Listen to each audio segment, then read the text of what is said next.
customer engagement with regard to the use of electricity. And the project is called, in Dutch, Jouw Energiemoment, which is roughly translated into English as Your Energy Moment. First, I'm going to tell you a little bit about, well, my part of the project initiated by Enexis. And then Stefano will take over and he will tell you about, well, the thing that really is center of the project, the smart washing machine of Indesit. So first, I'd like to do a short introduction of my company and where we come from and why we are doing this kind of projects. And afterwards, I'll introduce the pilots a little bit and tell you a little bit about the technology and the things we do for the customers. And after that, Stefano will take over and he will tell you about, well, the centerpiece of the project, the smart washing machine. Enexis is a distribution network company. It's more or less well, not really a retailer or a smart appliance manufacturer or developer. It's a company who distributes electricity and gas throughout the south and the northeast of the Netherlands. We are a unbundled DSO, which means that we are an independent distribution network company. So we don't do retail of electricity and we don't do production of electricity. We got about 4,000 employees and our shares are owned by the municipalities and provinces which are in our supply area. So what do we do as a company? Which are the main activities of the distribution network company? Well, we are responsible within our supply area to deliver the right amount of energy at the right time, at the right place. And there are a couple of big developments facing our company, which we have to prepare for. These developments are, well, together you can call them the energy transition, but these developments will have an effect on how we deliver the right amount of energy at the right time, at the right place. One of these developments is energy savings. Households will use less energy in the future. Another development which will have an effect on how we maintain the network we operate is the increase of sustainable energy production, especially in distributed places like windmills or solar cells. You don't see them a lot in the Netherlands, but we expect as Enexis that amount will increase dramatically in the coming years. And also the last development, the increase of importance of the energy carrier electricity. With the introduction of electrical vehicles and the use of heat pumps within houses, electricity as an energy carrier will become more important in the coming years. So people will save energy as a total, but will increase the use of electricity in the coming years.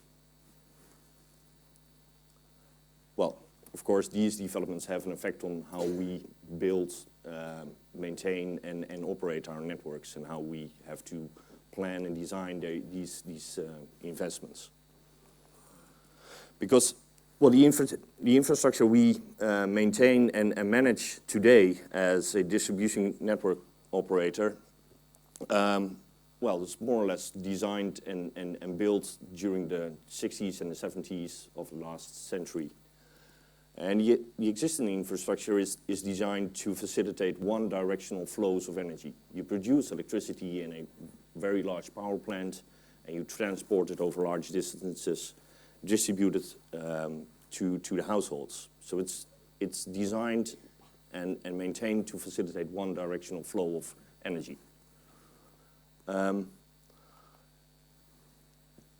Well, the developments I showed in the previous slide, the introduction of distributed energy, sustainable energy, the increase of the use of electricity, well, this will have an effect on how we use the infrastructure. The infrastructure should be, in the future, should be able to facilitate bidirectional flows of energy. And also we have to increase the flexibility of the system, because we cannot predict when the energy will be produced from distributed energy sources like windmills and solar panels. These sources of energy are, well, dependent on if the wind blows or the sun shines, so you can't predict that very accurately.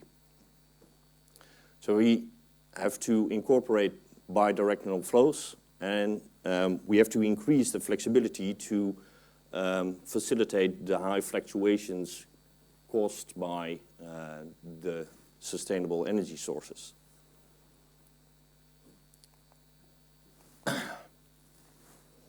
Well, more or less, you have got, as a network operator, at least, you got two directions of solutions for this development or challenge.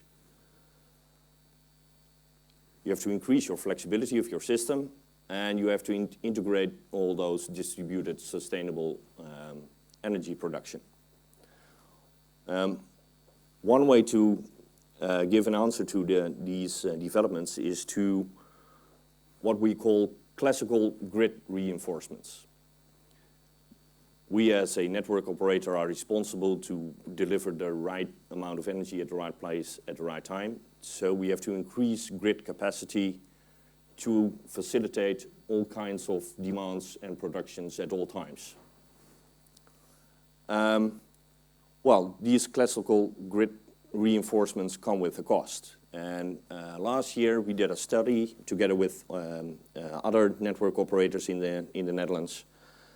And to facilitate all that by doing classical grid reinforcements, we have to extra invest up to 2050. Well, depending on the way you look upon the future, depending on which scenario you choose, between the 20 and the 70 billion euros. These are extra investments. So that well, for a network operator, that causes a challenge. How do you invest that amount of money efficiently? I'm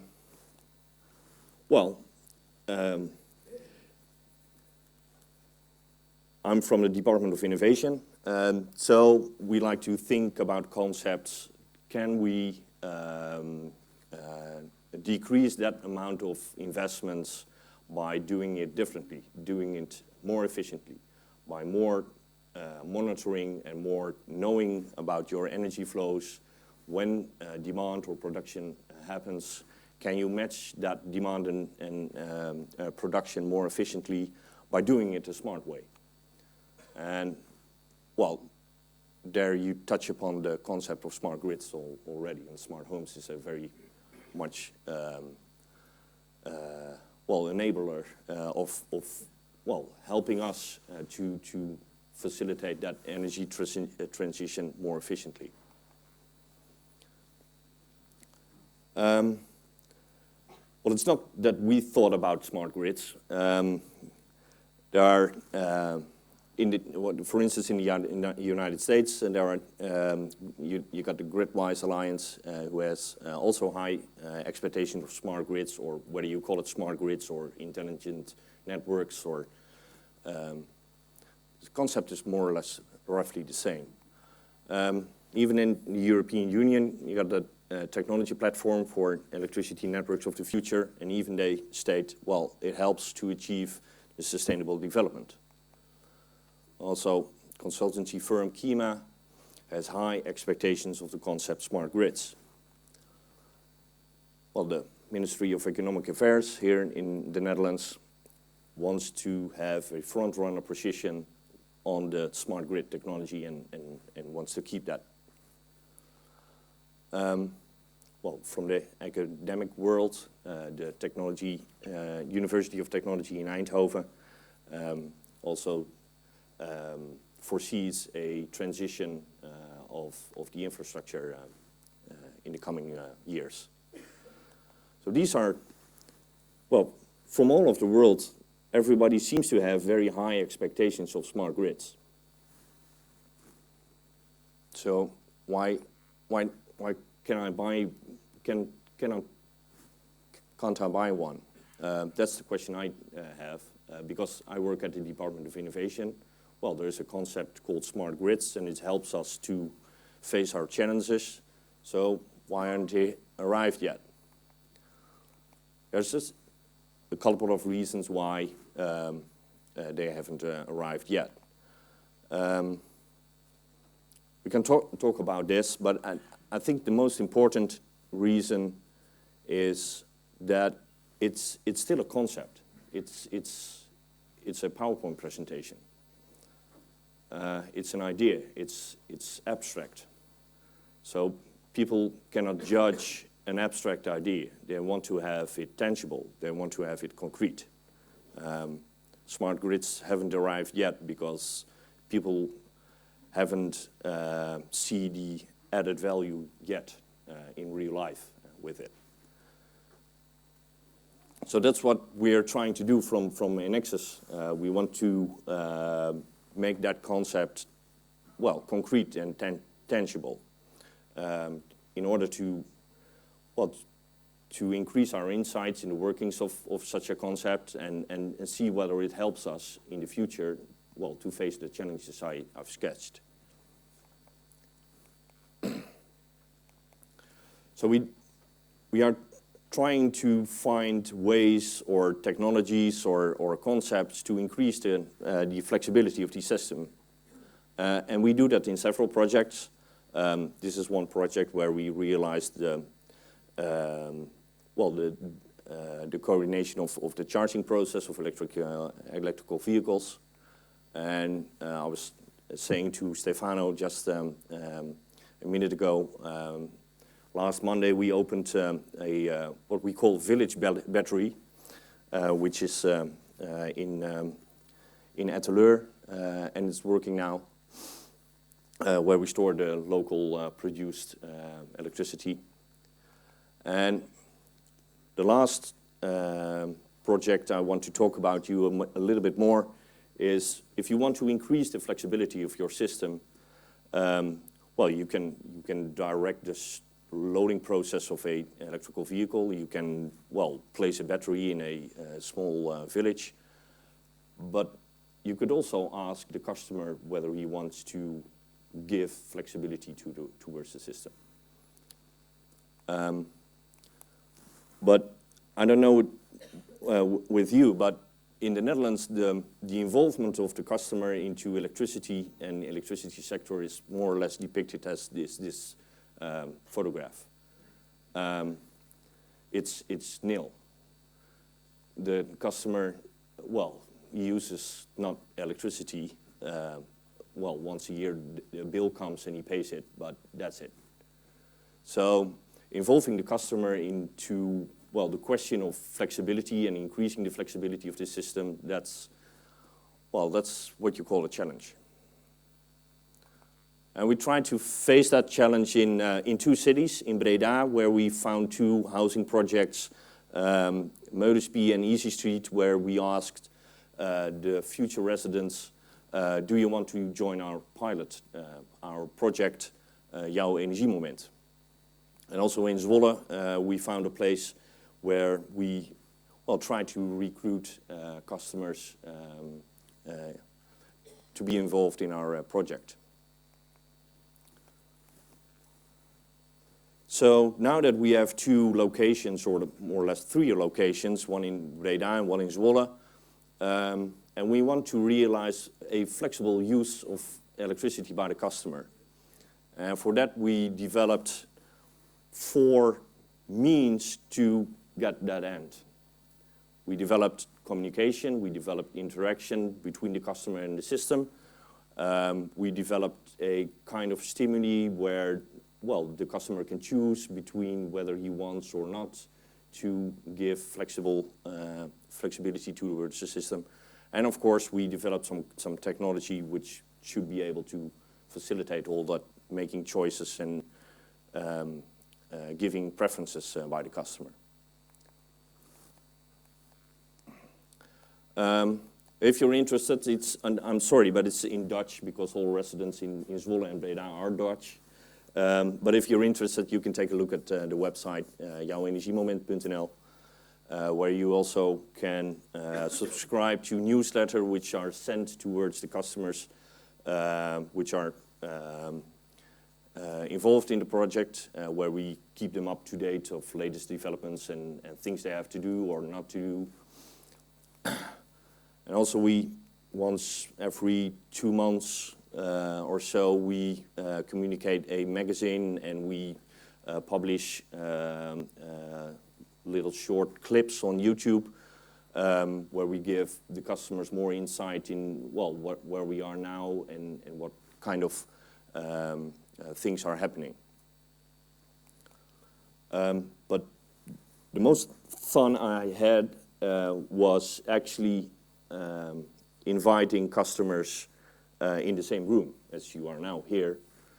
And from a distribution network company, that's a little bit funny experience to have, because we don't have a lot of close contact with our customers, and then you are in a situation where, well, 200 of your customers are within the same room as you are.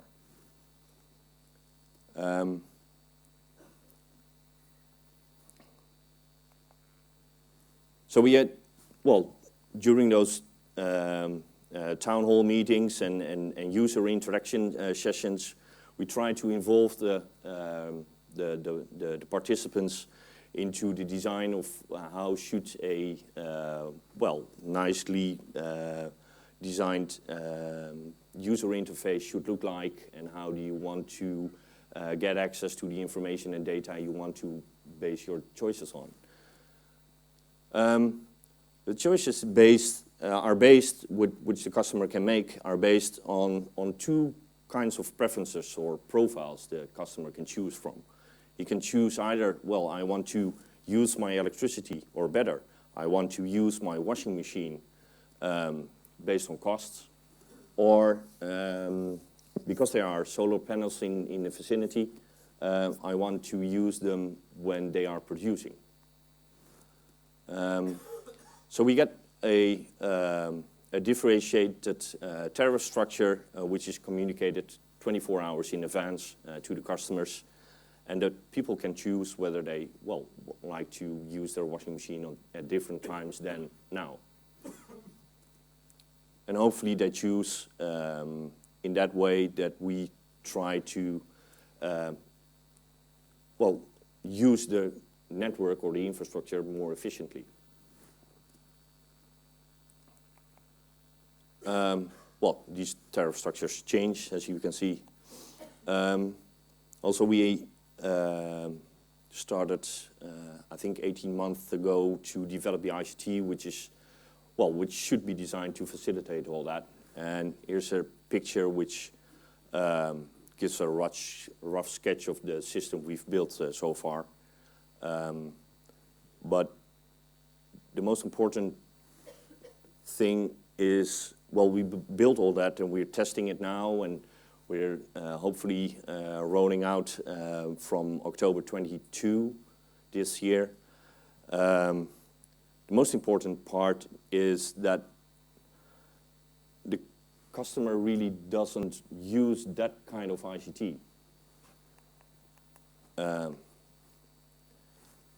It mainly uses his display in the living room, and the most important part is it's not using really electricity, it's using their washing machine.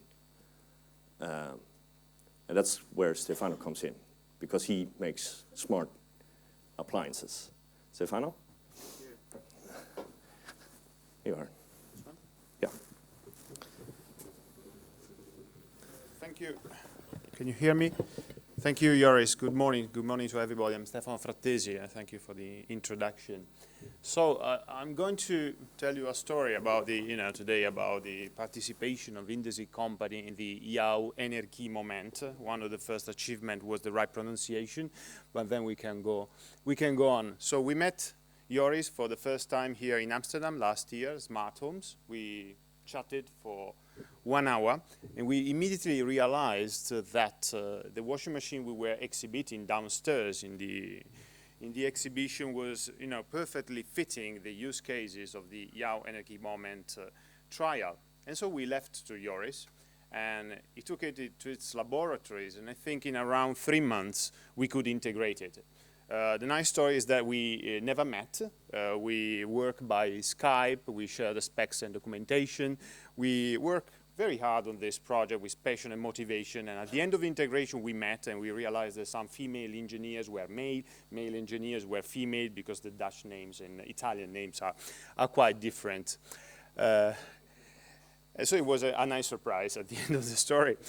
And as Indesit company, we love since the very first moment the idea of the project. We were really looking to offer to our customer new services and to be greener and also to save money on the appliance. And they think that, this is a very good opportunity in these ecosystems. Let's start from our responsibilities. We are a major domestic appliance manufacturer. We are responsible for 43% of the entire consumption of the households.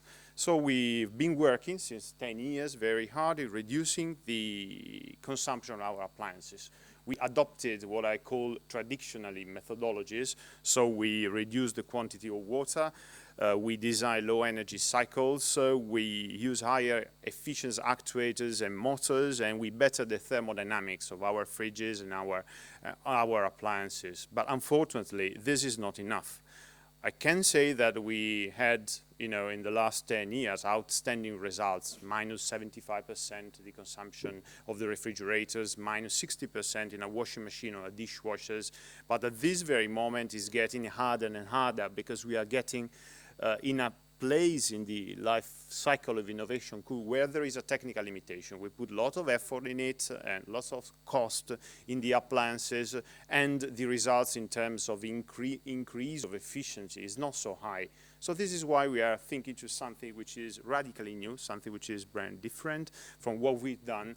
And of course, the idea I'm going to speak to you about in this today is the idea of the smart appliances. So a smart appliance is an appliance which is capable of more intelligence than a standard appliance, and it can communicate inside the home area network. We really think that this element can be an active actor of the whole home area energy,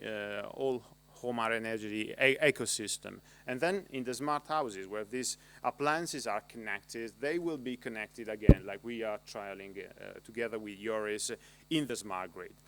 So it's, we are really keen in thinking to an active role of an appliance. One of your washing machine at this very time has got 4 or 5 microprocessors, DSPs and things like that.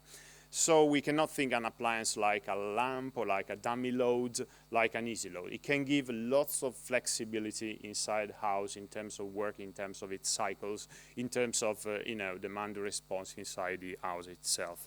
So there are a certain number of use cases, the one which perfectly fit, the use cases that Joris told me last year, which are related to awareness directly on the display of the appliance. I don't want to go to the iPad or to some other when I'm loading my garments inside the washing machine or my dishes inside the dishwasher.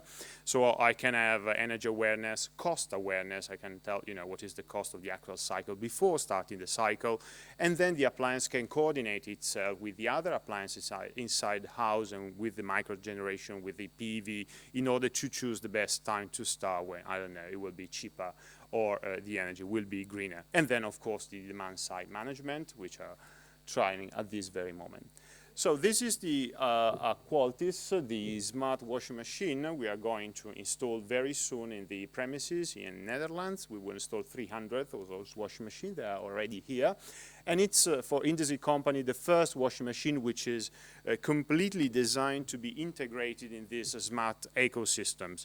and it covers a wide range of use cases. I've wrote only some of those use cases, what I think are the most important. So the first thing is that the washing machine, before starting the cycle, will calculate and emit inside the home area network what will be its power consumption, what will be its power energetic phases, in order to gather the information and control and give some feedback to the washing machine. This will be done before starting the cycle, but also during the cycle, because the machine learns from the kind of garment you put, the kind of kilos, and can become more and more precise. It can forecast and visualize on the display. You can see 0.12 euros there. What is the estimated cost on the cycle now, and based on time of use tariff in 3 hours, 4 hours. This is very important to give an immediate awareness, because no one knows how much you can save if you wash at, I don't know, 30 degrees, except from rather than 90 degrees, or if you choose some special cycle on the knob. You will have visualized immediately on the display of the machine. It can visualize the total power consumption of the house. This is, I think, is a nice use case for a fridge, which is central to the house, and so you have this information immediately, rather than going to your display, rather than going to your central power meter. And as I told you, it will coordinate with other connected appliances and also to the micro generation of the house, in order to be used when your PV is generating most of the energy, or I don't know, your heat pump is not working in this way. And the last one is the scheduling of the starting time of the appliance. We must be very aware that we should respect the constraints our customers put on the washing machine. If I need my garments ready at 8 o'clock and now it's, I don't know, 9 o'clock in the morning, I have, some hours to do it, but at 8 o'clock in the evening, the garments should be ready. So I can give flexibility to the system. I can give also flexibility inside the cycle, but the customer requirements must be met. Otherwise, it's a problem, for Indesit company and for the washing machine not delivering the performances. So we can set this constraint. We can give a degree of freedom to the network, but the customer drives.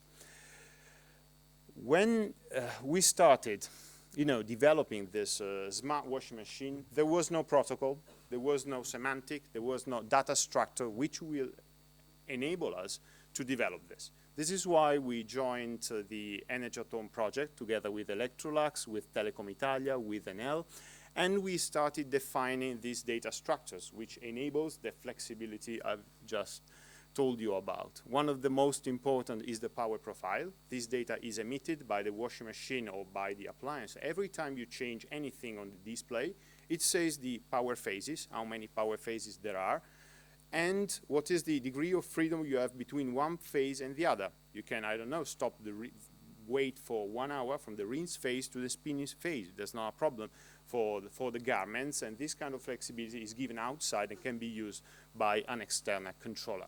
So for the first time in our cycles are no more monolithic and are flexible inside the structure of the cycle. The information, of course, about the status, the time to end, which can be the start and end time, and the current cycle and phases. The statistics, at the end of the cycle, the washing machine will export a whole set of behavioral data to be used. I will speed up a little bit. The start control and pause and remote scheduling, as I've told you just before, and some events and alerts which are related to the washing cycles. It can be a fault, hopefully not, but also some information about how the cycle is proceeding. As I told you, we've done this with the Energy at Home team. These are the 4 companies inside the team, and at this very moment, this technical specification of the home area network for domestic appliances are under standardization within the ZigBee Alliance. We should finish the Q1 next year. We have now an interoperable full set of appliances, gateways, smart meters, one of our washing machine, one of our dishwashers, a washing machine from Electrolux, and this is a value. We hosted some interoperability event. We are having a trial in Italy with 50 users. Of course, the Our Energy moment is using, our language, and this is good. And on the 4th of July, we founded an association. This is the Energy Atom Association. It's a non-profit association. It's open to all interested partners. We've done it because we want to continue this kind of activity with a larger number of partners, but also with different range of industry. For example, the Edison, which is the second Italian utility, on Friday has joined the Energy Atom Association, but many other will come for sure. So what we learned from this experience, let's go back to the Yao Energy moment and to the finalization of my presentation. We learned that public protocols, open specification, but a lively ecosystem of different industry are the real key success factors for interoperability. We have to find a way to give value to our customers, and like domestic appliance manufacturer, we cannot do it by ourselves. We need someone else in the ecosystem. We need the utility. We need the solar panel producer. We need the heat pump producer, and we need to be coordinated. Otherwise, we will give only, a small piece of value for our customer, which is not sufficient, for the extra cost we are going to put in the overall system. And what are the next challenges? So many data will flow from the premises we are going to install. And of course, we are going to cross the finger to understand the reaction of our customers to the stimuli we give them and to see what kind of flexibility we can provide to the system. Thank you.